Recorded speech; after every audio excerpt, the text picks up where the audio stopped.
Disney Princess, Aurora and the Helpful Dragon. "I'll race you to the lookout point," Princess Aurora called to Prince Philip as they galloped through the forest one sunny fall morning.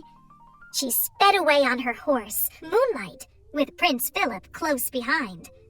Just as Aurora and Philip rounded a bend, they heard a funny noise. A small dragon popped from behind a tree and scampered toward Aurora. "Oh, he's so cute!" Aurora exclaimed as she dismounted. "Grr, grr, grr," the little dragon murmured, clambering into Aurora's lap. But Philip wanted to protect his wife. "Dragons can be dangerous." The little dragon shook his head no. "I think he's saying he's not dangerous," Aurora laughed. "Please, let's take him home. I'm going to name him Crackle." "He does seem like a harmless little fellow," Philip agreed. But Moonlight was still afraid. She tossed her mane and pawed the ground. Crackle's tail drooped sadly. Then he grinned his funny little grin. Suddenly, he licked Moonlight's nose with his long, warm tongue. Moonlight blinked with surprise and nuzzled Crackle under the chin.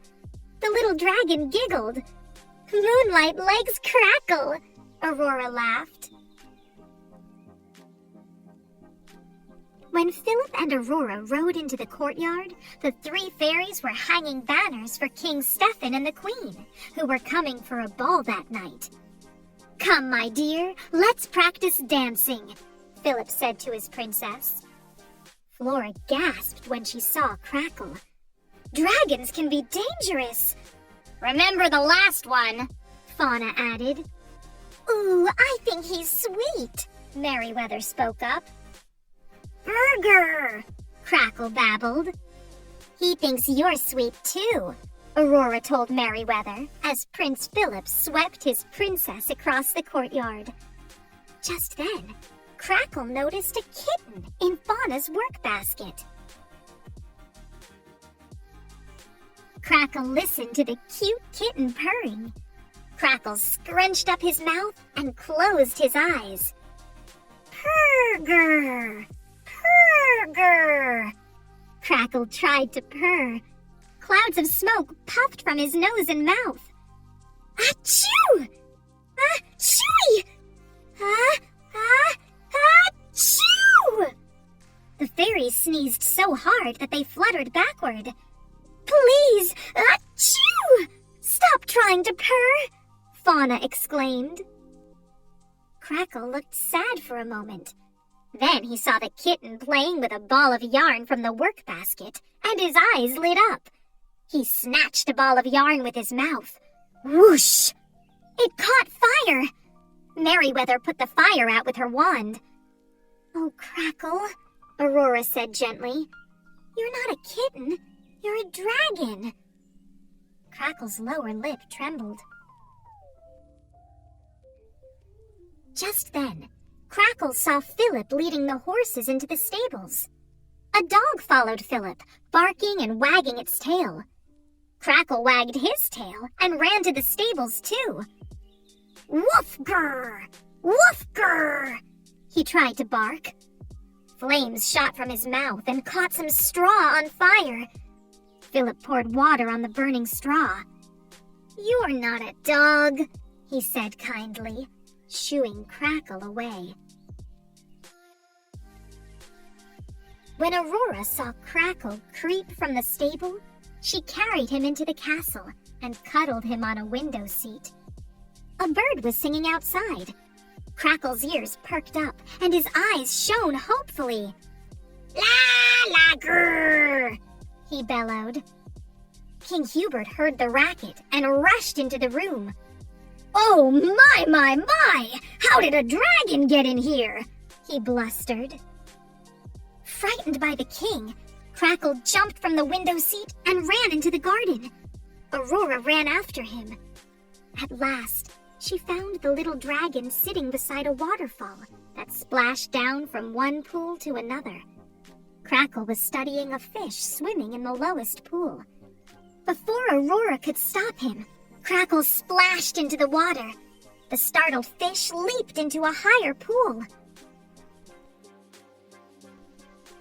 Crackle, you're not a fish, Aurora exclaimed as she pulled Crackle from the pool. You're not a kitten, or a dog, or a bird either. You're a dragon. Tears rolled down Crackle's face. Grr, grr, grr, he sobbed. Suddenly, Aurora understood. Do you think no one will like you because you're a dragon? She asked. Crackle nodded and whimpered sadly. Crackle, you can't change being a dragon, Aurora said kindly. But you don't have to be a dangerous dragon. You can be a brave, helpful dragon. Crackle stopped crying. Grr, grr, grr, grr, he growled hopefully. Before Aurora could answer, thunder boomed. Wind blew black clouds over the sun. Aurora snatched up Crackle. She reached the castle doors just as the rain began to pour down. Everyone was gathered in the grand hallway, watching the storm. I'm afraid King Stephen and the Queen might lose their way on the road above the cliffs, Prince Philip said, his voice filled with concern. I should ride out to help. Aurora looked at Crackle. Do you want to show everyone that you're a brave and helpful dragon? She asked. Grr, grr, grr, Crackle exclaimed enthusiastically.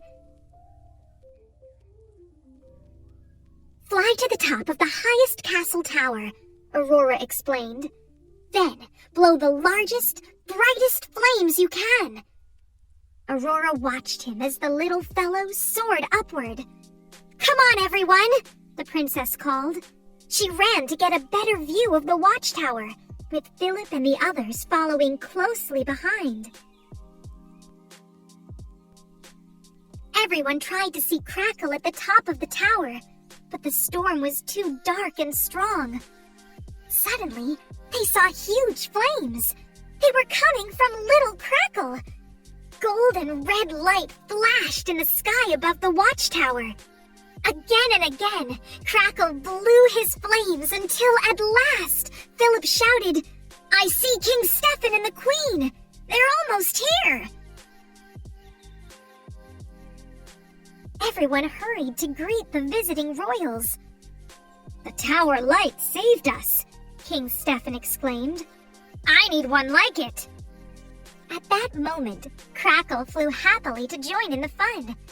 Well, there he is, our new tower light, King Hubert said with a laugh. A dragon? King Stephen asked. But dragons are danger. Not Crackle, Aurora interrupted. He's a brave and helpful dragon. That night at the ball, Crackle lit the candles, warmed food, and kept the fireplace blazing. King Hubert and the fairies were so pleased that they took turns scratching Crackle beneath his chin. As Prince Philip and Aurora danced, Crackle trotted beside them. Outside, it was cold and stormy. But inside, everyone was happy and warm. Especially Crackle, the helpful